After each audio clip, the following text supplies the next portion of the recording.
Some of the biggest decisions I've made in life weren't made in the moment. They were made long before the moment ever arrived. The problem is, I didn't always realize I was making them.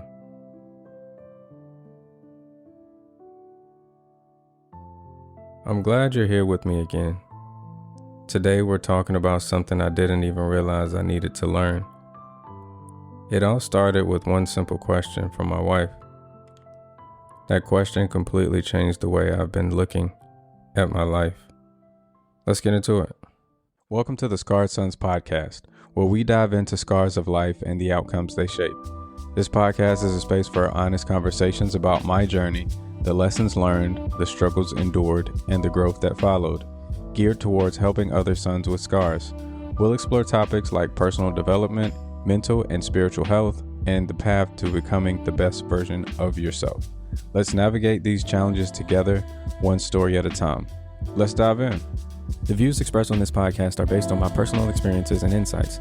I am not a licensed therapist, counselor, or medical professional, and the content shared is not intended as a substitute for professional advice or guidance. Please consult a qualified professional for advice tailored to your specific needs. I am not responsible for any decisions or outcomes resulting from the use of this content. What's up to all my Scarred Sons out there? I'm your host, Ty. Before we dive in, I want you to know this is a safe space. I'm not here as someone who has it all figured out. I'm just a man willing to speak his truth. And if you carry scars, welcome home. The other day, I was riding in the truck with my wife, and she asked me a question that seemed so random at first.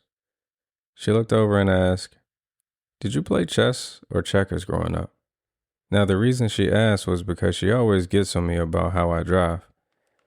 When I'm driving in the right lane and there's an on-ramp ahead with cars getting ready to merge, I don't move over right away. I wait, I watch. I let the situation develop before deciding what I'm going to do. She always says, "You see the cars coming? Why not just move over now?" I never really had an answer, but somewhere during that conversation, something clicked. Maybe this isn't just how I drive. Maybe this is how I live. How much unnecessary stress have I created because I wait until something is directly in front of me before making a move? I wait until I'm overwhelmed to protect my schedule. I wait until I'm exhausted before I rest. I wait until I'm frustrated before I speak. I wait until I'm passive aggressive before I explain how I'm feeling. I wait until life forces me to react instead of preparing before the moment arrives. That's when her question stopped being about a board game. It became about my life. Chess or checkers?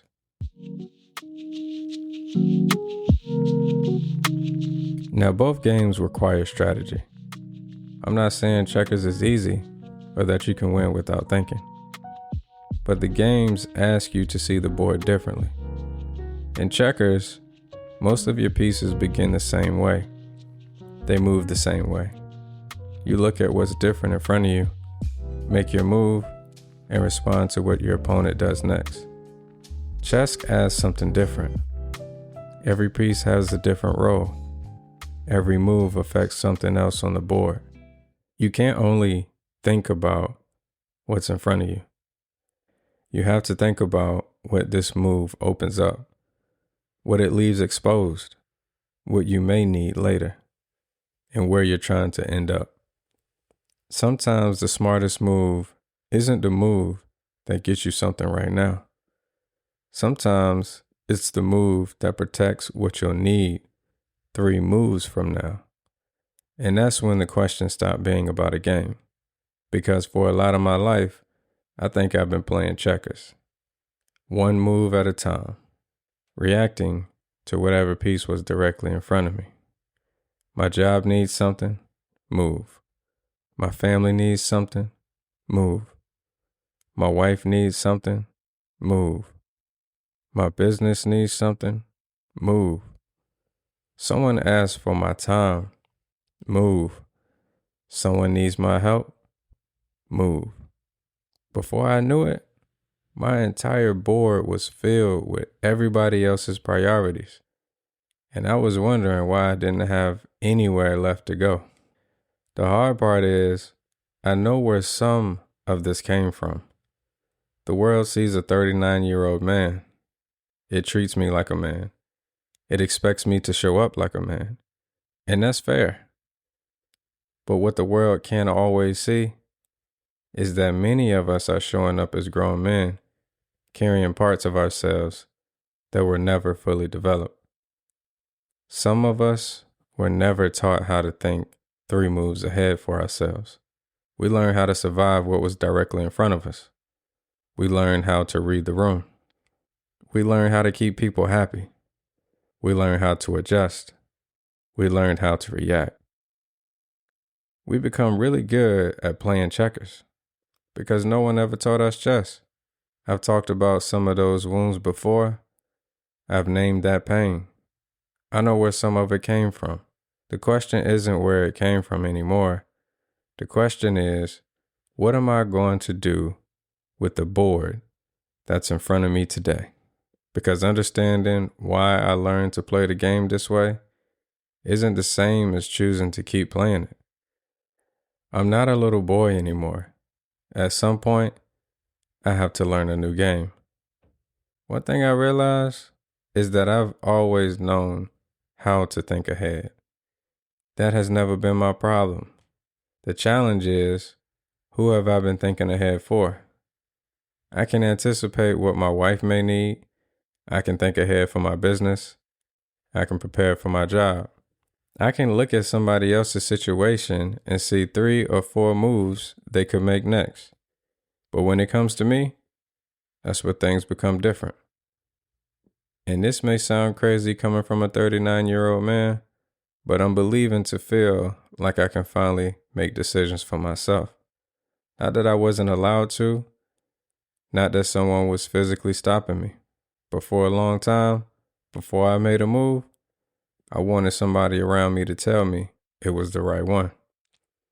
I'd have an idea, I'd think it through, I'd know exactly what I wanted to do. Then I'd take that direction to somebody else. Does this make sense?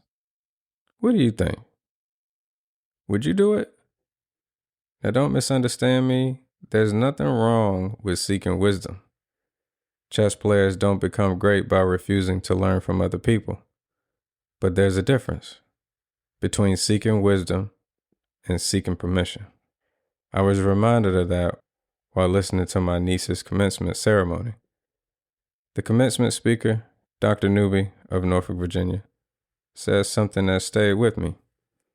Now, these aren't his exact words, but this is what I heard. Don't give other people power over things you already know you're capable of doing.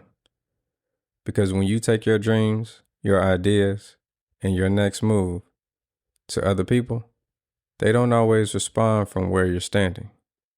Sometimes they respond from their own fears, their own insecurities, their own limitations.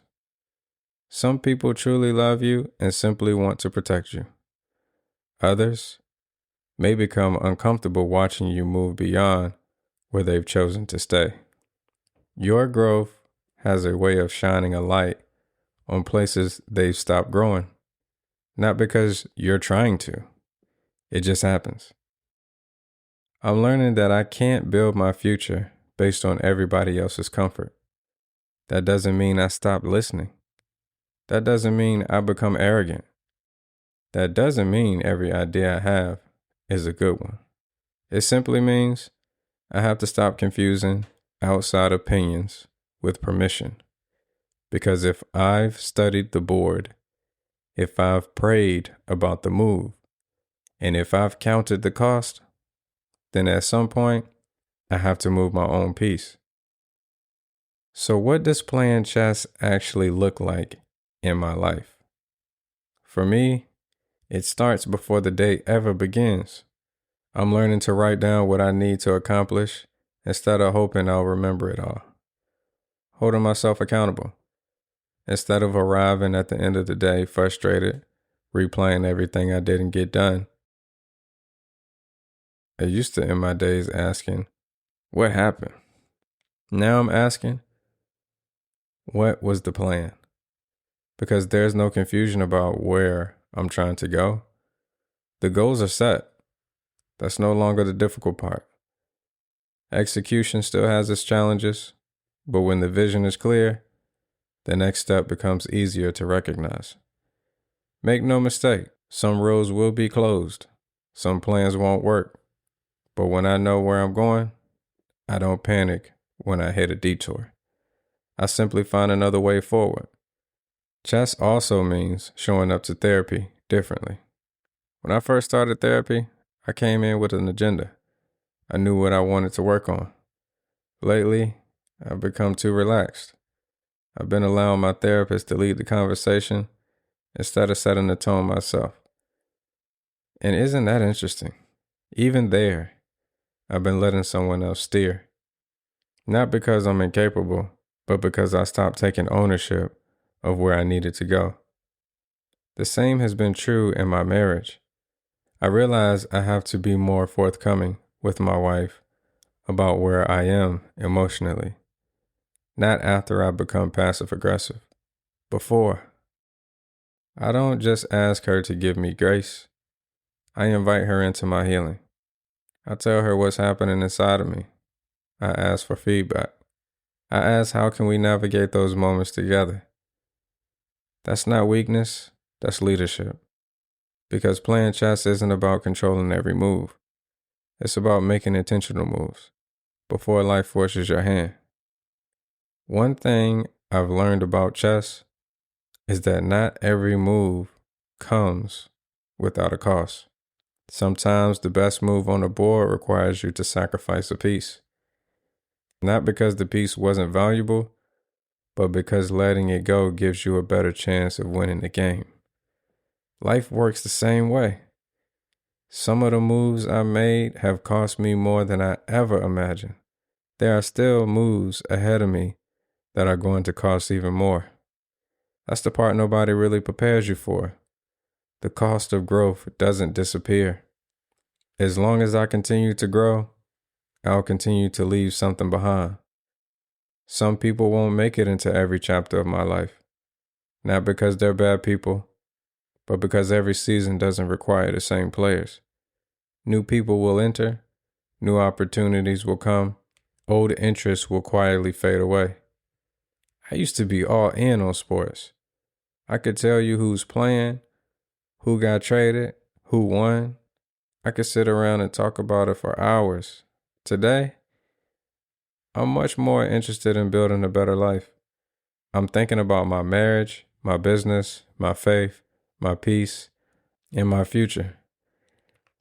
Because of that, there are moments where I actually feel out of place.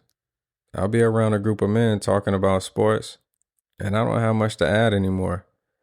Not because I'm better than anybody. Not because sports are bad. My interests have simply changed. Because my priorities have changed. For a while, that made me wonder if something was wrong with me. Now, I see it differently. Growth has a way of changing your conversations. And when your conversations change, sometimes your circle does too. I don't believe God is pulling me away from people because I'm better than them. I think He's creating a filter, not to isolate me, but to introduce me to people who are growing in the same direction. People who challenge me, people who sharpen me, people who understand why I'm chasing the things I'm chasing. That's not rejection, that's alignment.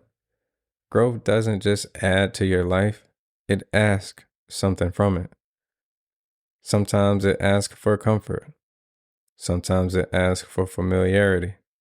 Sometimes it asks you to say goodbye to a version of your life that you genuinely loved. And that's okay, because every season I've been afraid to step into eventually became a season I couldn't imagine living without. New people found me, new opportunities stretched me, and somehow God had already prepared the space before I ever arrived. So if the future feels uncertain, don't assume you're lost. You might just be growing. Although I can't control the whole board, I can always control my next move. And my responsibility is to make sure that move is aligned with God's will. Proverbs 6:9 says, "In their hearts, humans plan their course, but the Lord establishes their steps." I've had a lot of plans. I've had a lot of ideas, a lot of timelines, moments where I thought I knew exactly what should happen next. And time after time, God has shown me there was still something He wanted to develop in me first. Sometimes I wasn't ready. Sometimes I was distracted. Sometimes I was too focused on arriving that I forgot He was still preparing me. I think back to graduating college. I had the degree. I had the confidence. I had the paperwork that said I was qualified. But employer after employer kept asking me the same question. Where's your experience? At the time, it was frustrating.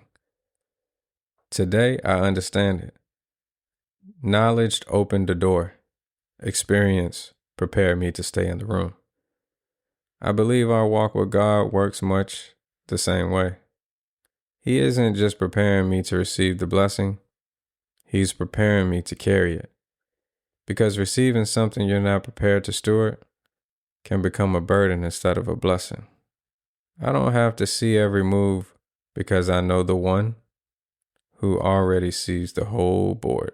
Let's take a quick break right here. I know I normally put the mirror moment more in the center of the episode, but this one kind of flowed better towards the end. So let's dive into it.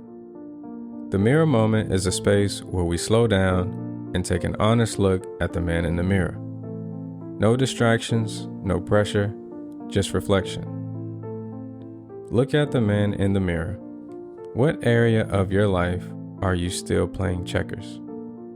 Where have you been reacting instead of preparing? Where are you waiting when you already know your next move? This week, don't try to change the whole board. Just make one intentional move. One conversation, one decision, one boundary, one act of obedience. Move your peace. Thank you for listening to this week's Mirror Moment. Let's get back to the episode. My hope is that this conversation reminded you that healing isn't just about understanding where you've been. It's about becoming intentional with where you're going. You don't have to control the whole board. You don't have to have every answer. You don't have to know every move. Just trust God with the board and be faithful with your next move. Thank you for spending this time with me. And if this episode spoke to you, share it with another scarred son who may need it. Leave a rating, leave a review, or send me a message. I'd love to hear what move you're making this week and where you're choosing to stop playing checkers and start playing chess. Until next time, keep healing, keep growing, and keep believing that your scars are a part of your story, not the end of it. Peace and love. Thank you for joining me on the Scarred Sons podcast. Remember, every scar tells a story, and every story has the power to inspire growth. If today's episode resonated with you, I'd love to hear your thoughts. Feel free to reach out and share your journey. Don't forget to stay up to date with the podcast by liking, commenting, and subscribing wherever you listen to podcasts. You can also follow us on Instagram at scarred.sons for more content and updates. Until next time, keep moving forward, keep healing, and remember, scars don't define you, they shape you. Stay strong, and I'll see you in the next episode. Peace.